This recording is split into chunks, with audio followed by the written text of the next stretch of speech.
Ok? Boa noite a todas, a todos, a tudes. Então, hoje nos reunimos para finalizar o ciclo de debates a respeito da cultura Warau. Protagonizando esses nossos encontros, temos Leane Torres Moraleda, que é uma indígena Warau, liderança, que reside hoje em Boa Vista. Então, lembrando que esse ciclo chama-se Waraus da Venezuela ao Brasil, Resistência do Povo Originário Amazônico, onde até aqui nós tratamos temáticas como mulheres e crianças, saúde, assistência social, medicina da floresta, cultura, comunicação, ancestralidade, e hoje, no encerramento, vamos trazer renda e trabalho. Com certeza, a gente vai falar também da arte Warau, que é tão rica, tão peculiar. E, sem delongas, apresentando Leane, então, ela é cofundadora da Warau Adjanocô, primeira comunidade de imigrantes indígenas Warau e Carinha, localizada no município de Canta, em Roraima. Ela foi cacique geral e aidamo na ocupação urbana Calbanoco, em Boa Vista, onde ela também atuou como coordenadora de cultura, educação e saúde. Foi assistente na Venezuela da vice-presidência do Parlamento Indígena da América, que é um grupo parlamentar venezuelano, e também assistente da chefe de educação indígena na região Delta Macuru. E hoje, como eu disse, ela reside num abrigo em Boa Vista, no Jardim Floresta. Então, antes de iniciarmos com Leane, hoje prestigiando também esse encerramento de debate, temos o nosso vice-presidente e diretor de projetos, Abdul Basset Jarur. Para nossa alegria, hoje ele está junto da Leane, ele está em solo roraimense, já conhecendo, né, mais da cultura Warau, então eu deixo a palavra com você, Abdul, por favor.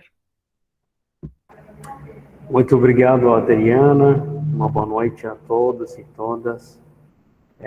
Os demais que estão aqui nos dando esse suporte de realização desse projeto maravilhoso, Identidade, que resgata a identidade de todos os imigrantes e refugiados. Então, aqui com muita honra que estou ao lado da nossa palestrante, uma grande liderança, uma referência aqui na Roraima, uma referência na América do Sul, Venezuela, uma pessoa muito respeitada aqui pela sua luta pela vida digna pelo seu povo originário. Então, eu gostaria de pedir para quem está aqui de compartilhar, multiplicar essas informações da nossa palestrante, porque informações como essa não sempre está disponível e não sempre nós encontramos um encontro de uma pessoa que hoje vocês sabem muito bem, pessoas que lutam pelo povo originário, pessoas que lutam pela bandeira de imigração e refugiados, que são os próprios refugiados, é difícil ter esse protagonismo. Então, com muita honra, como a nossa entidade, ela é uma referência de dar protagonismo real para os refugiados, imigrantes. Então, por isso, nós estamos nessa luta, porque temos legitimidade de falar pela própria nossa causa. Então, muito obrigado, Liane, por estar conosco e dando esse conhecimento e alimentando esse conhecimento que nós podemos ter mais informações sobre o povo ordinário.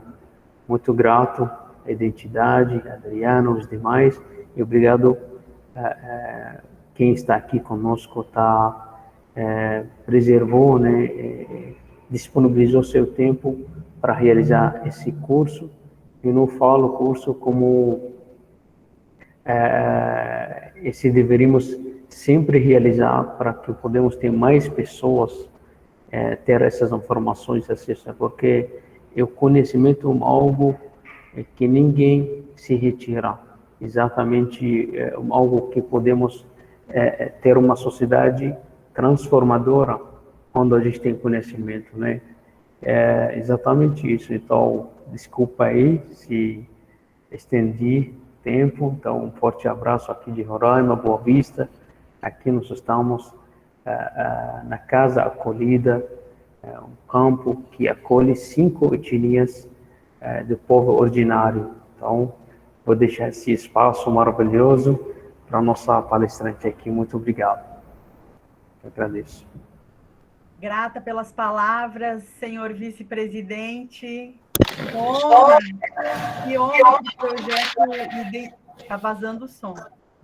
Que honra para o projeto Identidades poder encerrar esse ciclo com esse encontro, né, do Abdul, que o Abdul também é refugiado. A FEDENIG é uma instituição criada e gerenciada por refugiados e imigrantes, é uma referência na luta e no protagonismo. Então, eu, como coordenadora do projeto, digo que estou arrepiada, é realmente uma honra poder ter essas duas lideranças, vozes fortes juntas, né, nesse fechamento desse ciclo, tá bom?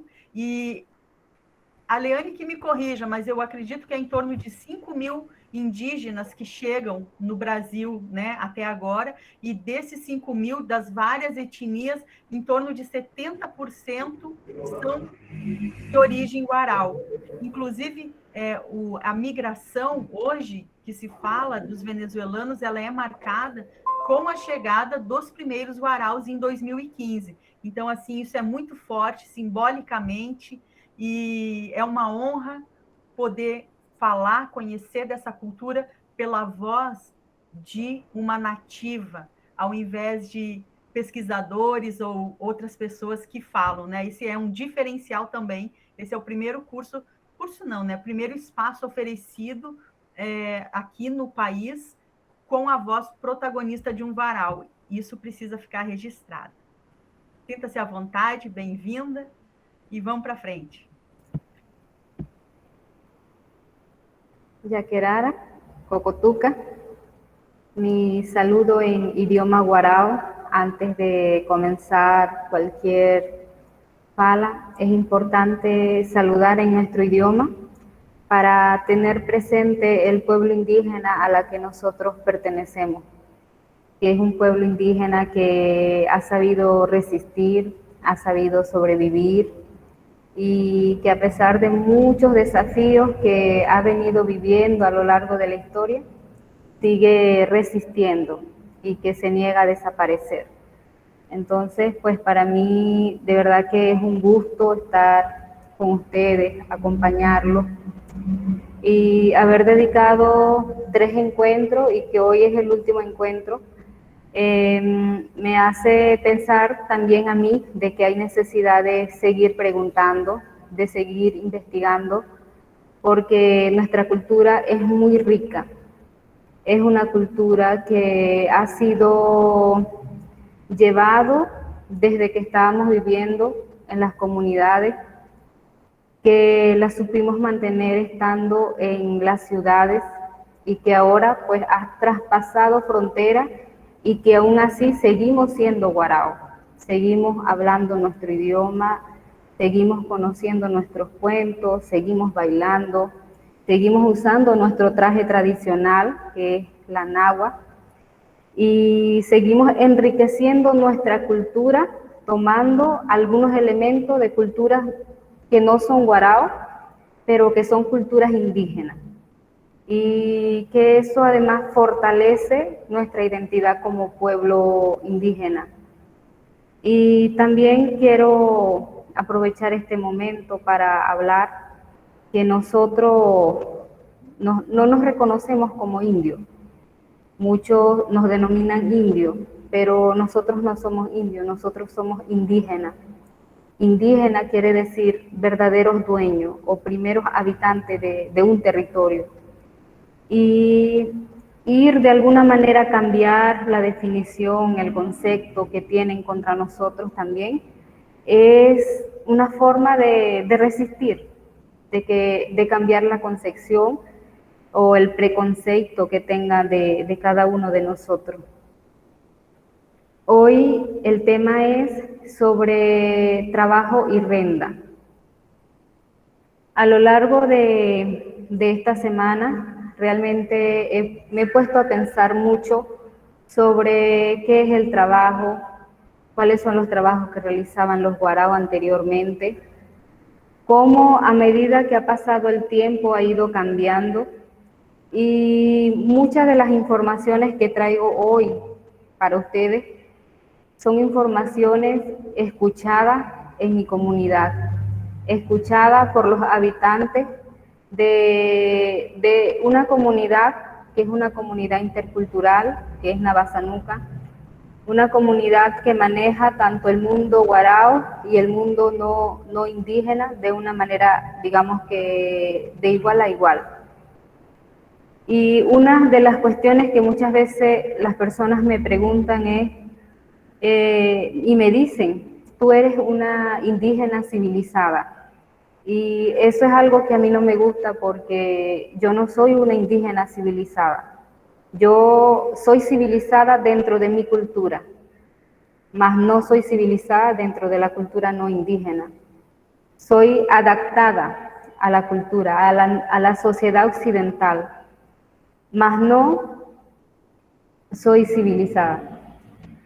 Porque de la manera como a nosotros nos definen también, o nos dicen, mira, tú eres civilizada, está dejando al hermano indígena, al hermano guarao, como que realmente no tiene conocimiento. Pero no es así. Nuestro pueblo tiene conocimiento. Cada indígena que ustedes vean en las calles, a lo largo y ancho de Brasil, tiene su historia, tiene su experiencia. Y son historias que realmente enriquecen. Solo hay que saber preguntar, hay que saber hablar y hay que saber escuchar sobre todo. Porque a través de esas conversas es que viene todo un sinfín de conocimientos de nuestra propia cultura. Entonces es eso, cada mujer, cada persona indígena que está acá desplazado en Brasil tiene su propia historia y es una historia que debe ser valorizado. Entonces, bueno, así comienzo mi palabra el día de hoy. En cuanto, ya tomando el tema de trabajo y renta, voy a comenzar hablando un poco sobre lo que es el trabajo, o sea, cómo ven los guarao el trabajo. La palabra trabajo en idioma guarao se dice yaota, yaota, y cuando se separa el ia o ya es día, y ota, ta, significa duro, o sea, el trabajo duro o el día a día que se vive. Los guarao, cuando estaban en las comunidades indígenas, no veían el trabajo como lo ven la sociedad no indígena.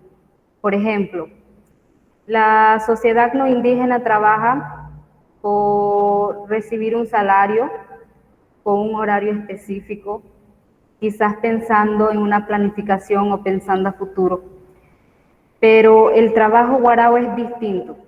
Primero porque el territorio donde nosotros estamos es un territorio de difícil acceso, con muchas dificultades.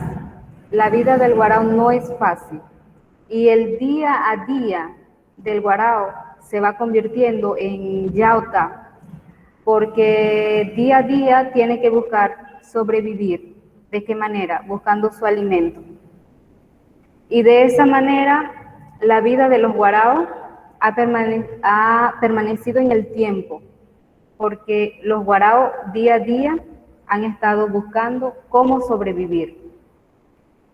En el tema de la alimentación, que está muy relacionado con el tema del trabajo diario, porque la alimentación es una necesidad básica. Entonces los guaraos trabajan día a día buscando alimentación. Y muchas veces, cuando los guaraos trabajan el día a día y consiguen muchos alimentos para sus hijos, y ellos van y entregan la comida a sus hijos, y sobra mucha comida, ellos lo guardan para el otro día. Pero si la comida no alcanza, todos esos alimentos que se consigue en el día es comido en el día.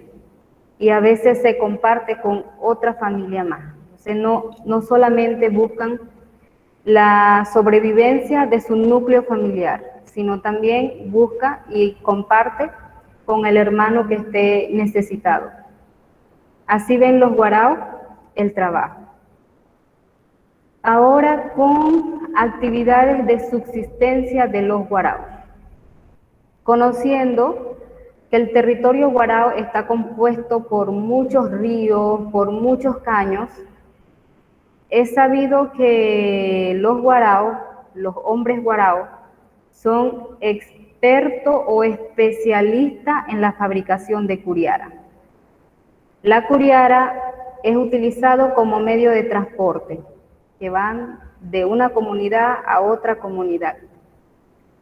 Pero anteriormente, hace mucho tiempo atrás, se puede decir que en el siglo XVI, el siglo XVII aproximadamente, los guaraos también eran grandes navegantes, porque he escuchado muchas historias que cuentan que llegó un tiempo en que los guaraos llevaban la mercancía o sus productos como artesanato, que estaba los chinchorros, las cestas y también llevaban los animales a Trinidad y Tobago. Trinidad y Tobago está ubicado muy cerca del territorio guarao, pero es otro país. Ya como nuestra zona está ubicada en una zona fronteriza, Trinidad queda en otro país. Pero lo que a mí de alguna manera me hace pensar que realmente el conocimiento guarao es muy rico, es que también cuando se cuentan esa historia, se habla sobre la presencia de un huicidatu que era obligatorio llevar en la curiara, porque el huicidatu está encargado de comunicarse con los espíritus del océano, los espíritus del mar. De manera que la curiara que salía a Trinidad, que cruzaba la frontera y cruzaba el océano, no pudiera trambucarse, se dice en español, no pudiera, que los indígenas que vayan ahí en la curiara no pudieran morir. Entonces el huicidatu, con su huina, o muchas veces con su maraca, iba hablando con los espíritus para que el agua estuviera en paz, para que el agua estuviera tranquilo, y así ellos pudieran llegar a Trinidad, vender lo que tenían que vender, incluso hacían trueque también de un producto con otro producto y luego regresaban a sus comunidades. Ellos no se establecieron en ningún momento en Trinidad y Tobago. Ellos regresaban a sus comunidades, que para aquel momento la mayoría de las viviendas estaban ubicadas en los morichales. En guarao es ojiduina, o sea, dentro de un lugar donde había mucha mata de moriche. Y posteriormente, cuando empezó la llegada de los misioneros capuchinos, ya como en el año 1920, 1925, empezaron a crear las comunidades. Los indígenas, que para aquel momento se desplazaban a Trinidad y Tobago, ya dejaron de ir a Trinidad y enviaron a los niños a los internados con los misioneros capuchinos. Mientras los niños se iban preparando en la educación formal, sus padres, muchos padres, quedaron viviendo dentro de los morichales. Y allí ellos se hacen o siguen sobreviviendo haciendo las actividades de subsistencia. Porque mientras los niños se iban formando, ellos seguían sobreviviendo en los morichales. Y para eso también pescaban. Y la pesca es una actividad que realizaban más que todo hombres.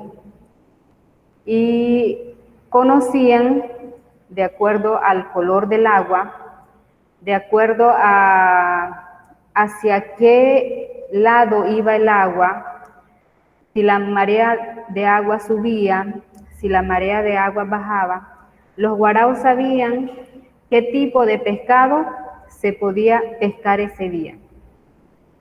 Y para eso también utilizaban técnicas especializadas. Si querían comer morocoto, utilizaban también una técnica diferente. Y los pescados que se consiguen dentro del caño, dentro de los ríos guaraos, son el morocoto, la curvinata, el laulau, blanco pobre, el rayao. Esos son más que todo los pescados que consumen los guaraos del río. Ahora, dentro de los morichales también habían pescados que crecían dentro de los pozos de agua.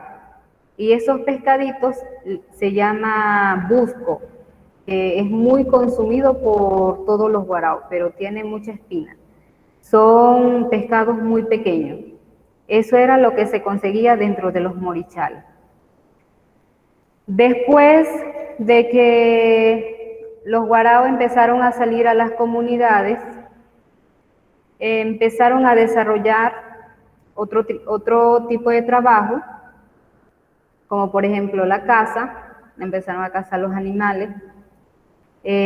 También empezaron a hacer la recolección, porque mientras se vivía en los morichales, se sobrevivía con alimentos que se conseguían dentro de los morichales. Pero una vez que salían de los morichales, tenían que buscar otra estrategia. Y utilizaban lo que es la recolección de frutas o también recolección de cangrejos. Cada tiempo, cada flor o cada fruta tiene su tiempo. Por ejemplo, en el mes de julio aproximadamente, llegaba el tiempo de ir a buscar los piñuelos, que en idioma guarao es corobisoro. Esa fruta no se consigue fácilmente dentro del territorio guarao como tal, sino que se tiene que salir un poco hacia la zona fronteriza y se consiguen los piñuelos allí. También había tiempo de recolectar lo que es ibacuaja, en idioma guarao es ibacuaja. No sé en español y en portugués tampoco, pero sé guanábana silvestre, me dicen, que nosotros le decimos ibacuaja. También tenía su tiempo y era de color amarillo. Y con eso también alimentaban mucho a sus niños. Entonces, según la tradición oral, los indígenas guaraos no eran agricultores, no sembraban. Pero después de la relación con otros indígenas, pueden ser los arhuacos o los caribes, que ellos mostraron una semilla de lo que es el ocumo, que en idioma guarao es ure. Según algunas preguntas que he hecho, muchos dicen que fue antes de la fundación de las misiones, puede ser como 1920, quizás 1921, 1922, que los arhuacos trajeron la semilla del tubérculo que se llama ocumo y entregó a una familia guarao para que pudiera sembrar. Desde allí los guaraos empezaron a hacer conuco y empezaron a consumir lo que es el ocumo chino. Hay otras versiones que dicen que no fueron los arhuacos, sino que fueron los caribes. Pero a mi forma de ver, ese alimento tradicional no fue traído por los caribes, porque la relación que tenían los guaraos con los indígenas caribes no era una relación muy diplomática. De hecho, existen muchos cuentos sobre conflictos que se tuvo con los indígenas caribes, que los guaraos le decimos musimo tuma, que quiere decir ojos rojos. Y las historias son rapto de personas y mucho conflicto con el pueblo indígena caribe, que eran muy fuertes. En cambio, con los indígenas arhuacos, el trato era mucho más tranquilo, e incluso muchos arhuacos se misturaron con los guaraos. Entonces, eso me hace pensar que realmente fueron los arhuacos que de alguna manera influyeron en que los guaraos fueran también agricultores, que también sembraran el ocumo para su alimento. Y después de 1925, 1930, empezaron a llegar a las comunidades indígenas, sobre todo en la zona de Winiquina, que es la parroquia Manuel Renaú, la creación de una empresa de aserradero que se llamaba Nueva Idea.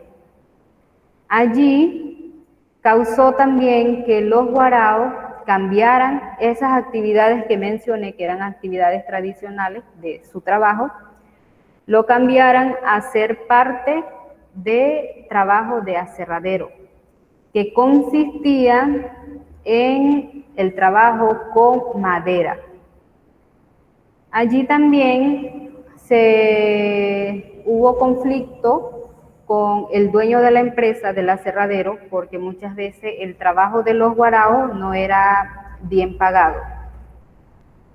Y hubo mucho confrontamiento con el dueño del aserradero, porque los guaraos se dieron cuenta que muchas veces la medida de la madera que llevaba, el dueño del aserradero colocaba que tenía menos medida. Allí los guaraos se dieron cuenta de que había un robo que hacía contra los guaraos. Y muchos cuentan que debido a esa relación nació para aquel momento, en el año 1930, 1931, una canción en guarao que dice: guarao, guarao aicía da cobó tatine, jotarao aicía da cobó tanaja. Quiere decir, a los guaraos les voy a decir hermano, y a los no guaraos no les voy a decir hermano. Entonces también hay una parte de la canción, de la letra, que se refiere al dueño del aserradero o a los criollos, a los no indígenas que estaban allí, como Kai Sanamo Tuma, que quiere decir nuestros maltratadores o nuestros pisoteadores. Entonces fue más o menos en esos años que nació esa canción, como una canción de protesta por lo que estaba aconteciendo dentro del aserradero.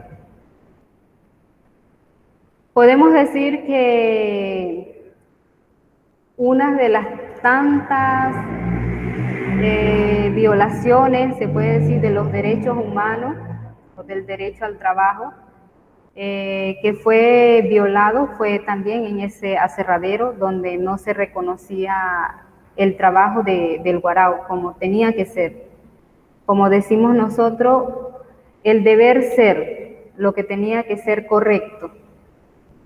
Cuando le quitan la cantidad de medida de la madera para cancelarle menos al indígena. Allí comenzó esa también, esa forma de trato con la empresa del aserradero como de una forma muy mala, porque los indígenas somos muy tranquilos, pero somos seres humanos que tenemos sentimientos y tenemos nuestro límite también. Después de eso, como por el año 1940, ya exactamente no sé qué año, porque estuve preguntando más o menos en qué año se había formado, pero aproximadamente por esos años fue que se creó también dentro de la zona de Winiquina, la comunidad de Hana Cojobaro, la empresa de Palmito. Dentro de la empresa de Palmito también muchos indígenas empezaron a trabajar, a llevar palmito para vender. Y también eso incidió en el cambio de la alimentación, porque anteriormente consumían lo que es la yuruma y lo sacaban de los morichales. Entonces, el hecho de tener una empresa que le generaba recurso económico, empezaron a trabajar para la empresa y con eso empezaron a comprar productos de una bodega. Y la forma de la alimentación también cambió. Empezaron a consumir el refresco, empezaron a consumir lo que es la harina de trigo, y con ella también dentro de ese negocio vendían también bebidas alcohólicas.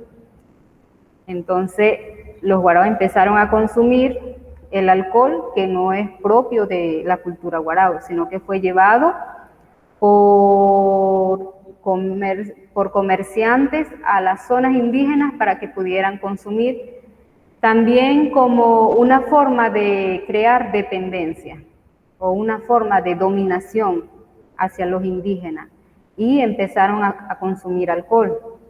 Hoy por hoy, muchos indígenas hablan del alcohol y dicen que es un tema cultural.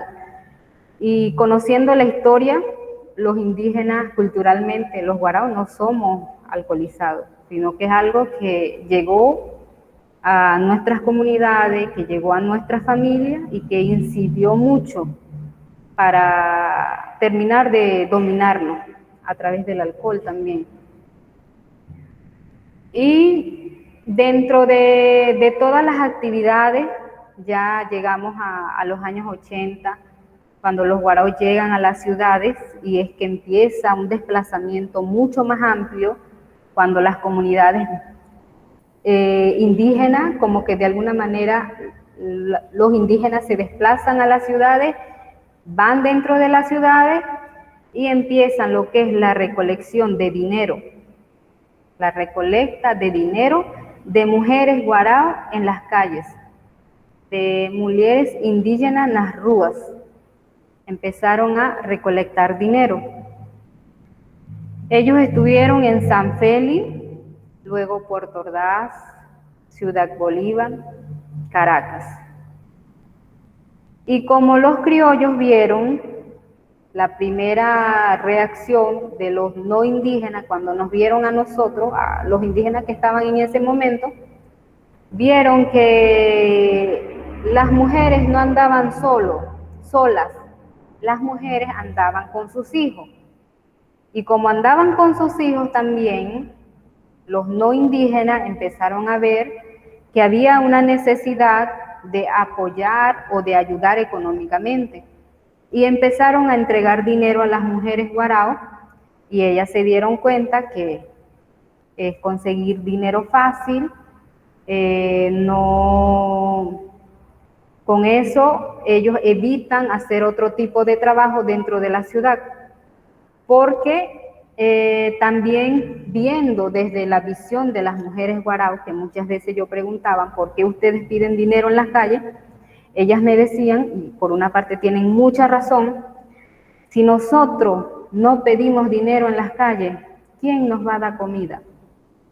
¿Cómo nosotros vamos a vivir en zonas urbanas cuando nosotros no tenemos caño donde pescar, cuando nosotros no tenemos ni dónde sembrar? ¿De qué vamos a vivir? De la recolecta de dinero. Entonces, es difícil para una mujer indígena conseguir un trabajo formal en la zona urbana. Y eso causa que las mujeres indígenas vean una posibilidad de recolectar dinero en zonas urbanas pidiendo.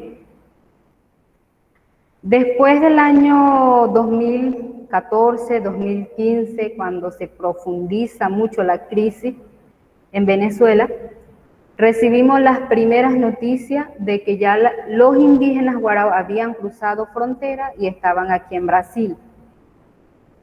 ¿Y cómo iban a sobrevivir? Pidiendo dinero. Y ahora esa recolección de dinero está dentro de todo Brasil.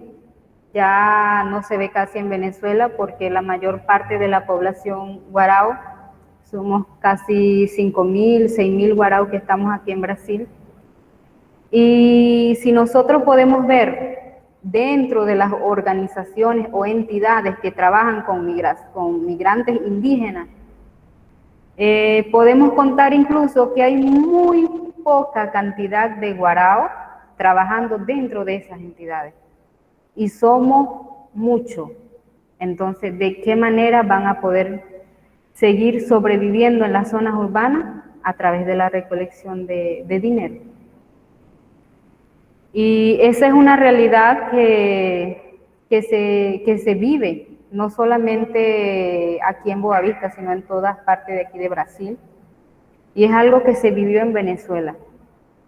Y también entender que no solamente hacen eso por querer ser dependiente o por querer de alguna manera tener una vida fácil, no.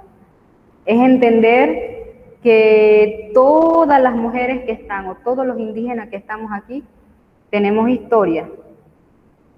Historias de contacto con población no indígena, pero contactos que han sido violentos, que eso ha causado el fenómeno que tenemos hoy, que es la migración, que es el desplazamiento forzado que hemos tenido ahora y que hoy seguimos aquí. Ahora les voy a hablar sobre posibles trabajos a indígenas en situación de desplazamiento forzado. O sea, de qué manera las entidades o las organizaciones nos pueden apoyar para que nosotros realmente nos podamos integrar a la sociedad de Brasil, pero de una forma positiva, para ir mudando o cambiando la concepción que tiene de nosotros mismos los indígenas. Pienso que, y no voy a decir nada en contra de lo que es el abrigo, porque para mí la respuesta de la operación acogida con los abrigos fue una respuesta muy buena, como una respuesta emergencial, porque era necesario tener a los indígenas dentro de los abrigos, indígenas que llegaran de Brasil, que estaban en una situación crítica de desnutrición, de salud también, y que de alguna manera dentro de los abrigos reciben una atención. Pero más allá de eso, la crisis humanitaria en Brasil ya no es de 1 año, no es de 2 años, ya han pasado 5 años o 6 años.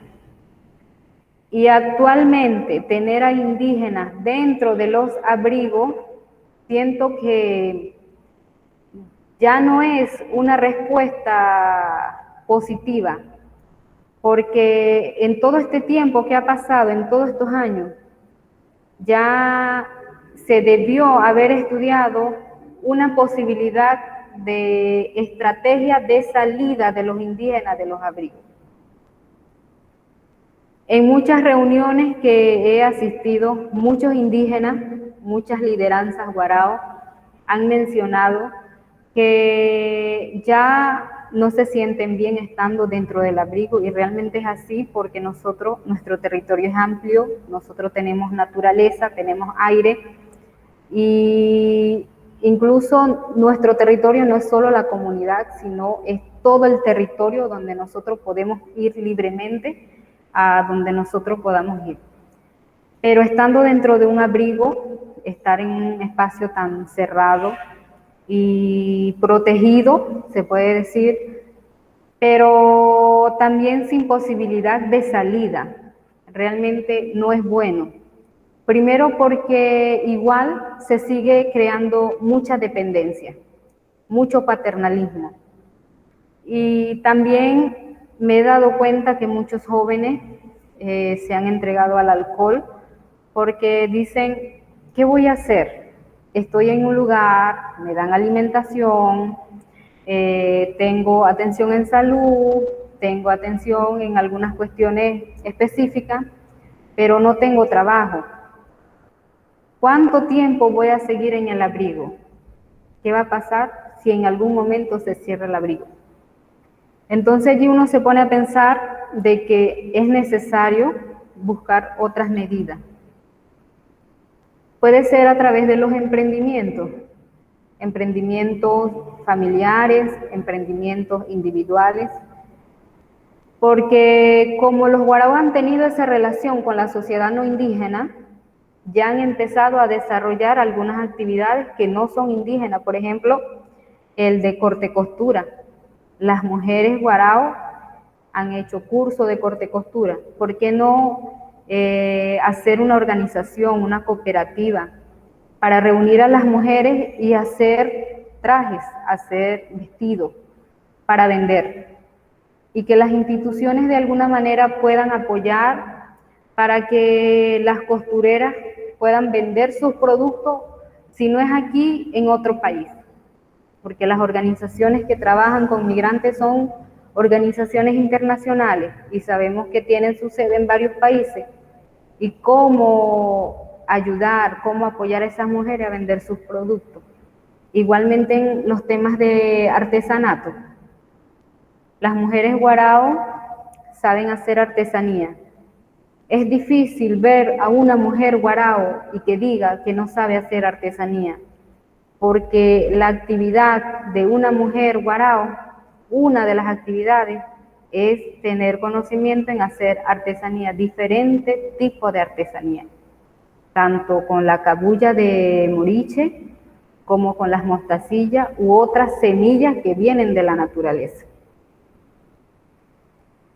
Y dentro de las cosas que estaba pensando también, cuáles pudieran ser los posibles trabajos, ya para trabajos mucho más culturales, sería un terreno, una tierra, para que las familias puedan establecerse y puedan desarrollar un trabajo de agricultura, de siembra. Sería muy bueno que ya empezaran a salir grupos familiares de los abrigos para dar espacio a otros indígenas que sabemos que vienen de Venezuela, porque la crisis no se ha acabado, la crisis se ha profundizado y sabemos que más indígenas vienen.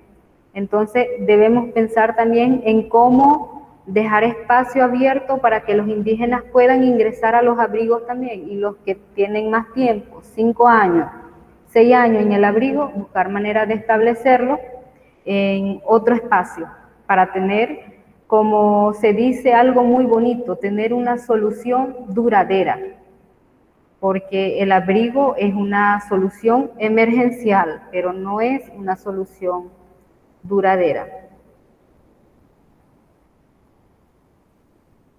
Y para terminar, quiero mostrar, bueno, allí unas imágenes de cómo son las comunidades guarao. Podemos ver a unos niños un niño con canalete y 3 niños que están dentro de la curiara, un ambiente totalmente natural. Como se pueden dar cuenta, nuestra vivienda no están pegados a la tierra, sino que son hechos de pilotines que son altos, para evitar que cuando la marea suba pueda inundar la casa. Entonces la mayoría de las viviendas guarao son hechos de palafito. que tienen pilotines altos. Y coloqué también estas dos imágenes, la primera, que es una mujer que tiene un vestido vermelho, tiene yuruma dentro de su mapire. Es una actividad que realizan las mujeres también en el Morichal, dentro de Ojiduna Ecu, se dice en Guarao, dentro de los morichales. Y también muestro a un hombre que está sembrando el ocumo chino, que es ure, que ya nosotros hablamos al principio, de cómo los guarabas empezaron a sembrar el ocumo y empezaron a consumir el ocumo, porque no es propio de los guaraos, sino no se sabe exactamente si es de los arhuacos o si es de los caribes. Muchas gracias. Muito obrigada, Leane. Muito obrigada mesmo por transmitir todo o seu conhecimento. Pessoal, se alguém tiver alguma pergunta, nós temos espaço para 2 perguntas. E quem quiser, por favor, abra a câmera para todo mundo poder ver direitinho.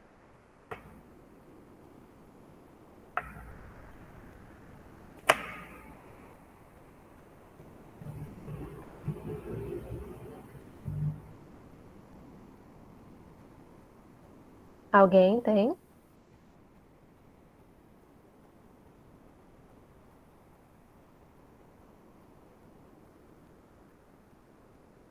Bom, se ninguém tem, Adriana, te chamo para encerramento, coordenadora da pesquisa. Não, eu queria fazer uma pergunta. Ah, sim. Desculpa que estava com dificuldade para abrir. Sim. Pode ligar a câmera, por favor? Sim. Se não puder, tudo bem. Ah, tá, obrigada. Tô tentando abrir aqui. Ok. Bom, primeiro eu queria agradecer a Leane por mais essa aula que ela nos deu. Eu queria que se você pudesse falar um pouco mais, Leane, sobre essa perspectiva da saída, né, dos abrigos. O que vocês, as lideranças, estão pensando, né, nessa perspectiva da saída? E se ninguém mais tiver alguma outra pergunta, a segunda seria sobre essa coisa que você falou da coleta, né, do dinheiro das mulheres, como que você avalia a importância disso nessa condição de não ter um outro trabalho, né? Se esse é realmente um fundo que ajuda efetivamente as famílias na alimentação, nos deslocamentos, se você pudesse falar um pouco. Obrigada. Bueno, en el caso de la perspectiva de salida del abrigo, es una cuestión que a nivel de colectivo, de comunidad, me refiero al grupo que lidero, que salimos de Caguanoco, fue la propuesta que nosotros siempre hicimos y por eso trabajamos por salir del abrigo. Y siempre hemos tenido una visión muy abierta en cuanto a eso, porque veníamos viviendo una experiencia de autonomía, de autogestión, de también esa posibilidad de tener autodeterminación, de saber qué es lo que queremos y para dónde queremos ir. Y por eso siempre tuvimos muy presente de que no queríamos estar mucho tiempo en el abrigo. Agradecemos de verdad el apoyo de Fraternidad, el apoyo de ACNUR por estar dentro del abrigo, pero no era algo de la que nosotros queríamos.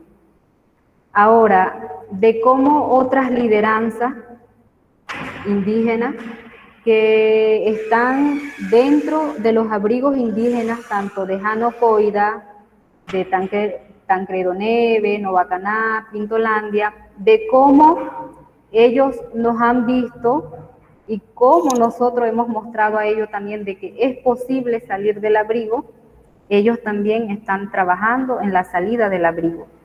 Y lo que es importante, siempre que tengo la oportunidad de decirles, les digo, nosotros los indígenas tenemos que hacer eso, porque si no somos nosotros, nadie lo va a hacer por nosotros. Si no somos nosotros, entonces ¿quién?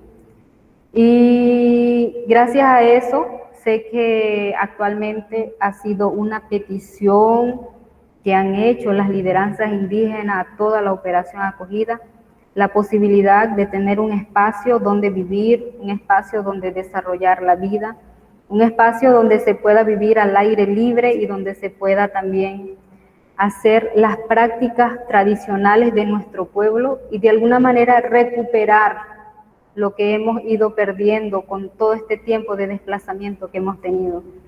Y sé que eso es posible y vamos a ser nosotros quienes lo hagamos. Sé que hay hombres y mujeres, lideranzas, que quieren hacerlo y sé que lo van a conseguir. Tengo fe de que va a ser así. En cuanto a la otra pregunta sobre la recolecta de dinero, al principio, antes de tener ese momento de diálogo con las mujeres que recolectan dinero en las calles, también a nivel personal yo no las veía bien, porque estando en la calle están expuestas a mucha violencia. Y por el hecho de que somos mujeres, somos indígenas, el desafío es mucho más fuerte. Y además que no hablamos el portugués, entonces se suma mucho para que haya mucha barrera, mucha xenofobia, mucha discriminación, y aparte que uno es mujer, está expuesto a violencia.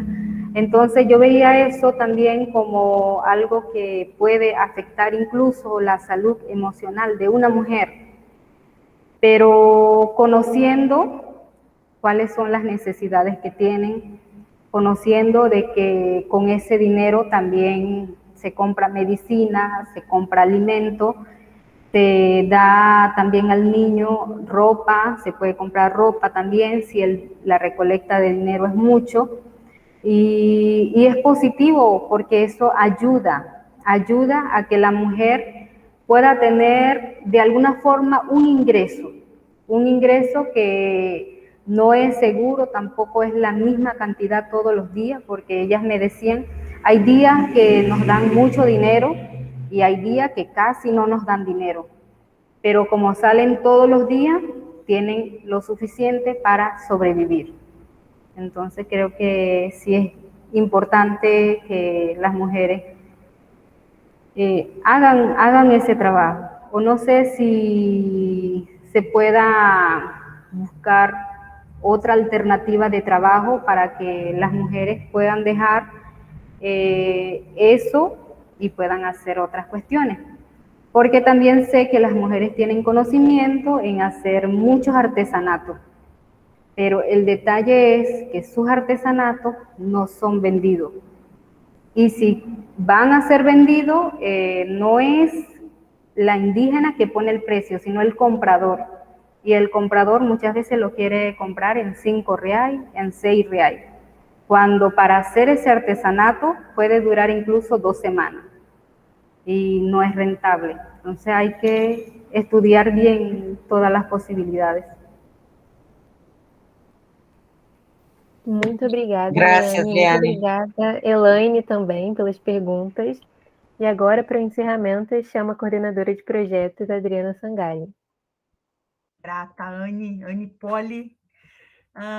Muito interessante não, muito importante o que a Leane trouxe, né, dessa questão da exploração feita na venda dos produtos, né, a pessoa já estão em situação de vulnerabilidade, em hipervulnerabilidade, e aí acabam muitas vezes se submetendo a ter de vender produtos por valores ínfimos, pela necessidade. Então, acho que essa é uma consciência que nós, que compramos, também precisamos ter, né? De valorização do trabalho, do cidadão, né, do trabalhador. Bom, infelizmente chegamos ao fim, mas felizmente cumprimos com a meta, né? De todo o meu coração, Leane, gratidão a você. Você é sempre muito bem-vinda. Vamos pensar um módulo 2 em breve, com certeza.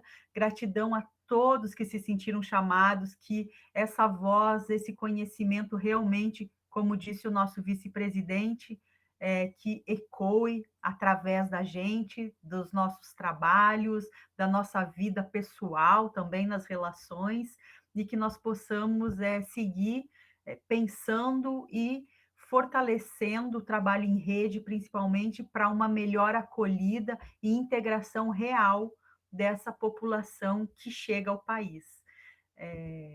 Quero agradecer, então, para finalizar mesmo, ao Departamento de Projetos, que realiza o projeto Identidades, Cultura Global em Movimento, e os apoios, inicialmente da Fraternidade Humana Internacional, que nos cede o espaço do Centro Cultural e de Formação Indígena, onde Leanes tem ocupado, né, a sala, a internet, para a realização dessas aulas, e o nosso apoiador master, que é a Universidade Federal do Rio de Janeiro, através do Laboratório de Estudos de Mídia e Relações Internacionais da Escola de Comunicação, que nos cede a monitoria que hoje aqui nessa turma representada pela Anne.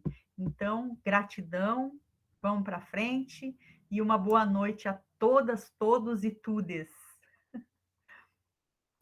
Muito obrigada, pessoal, pela companhia. Boa noite a todos. Tchau, tchau. Tchau, tchau.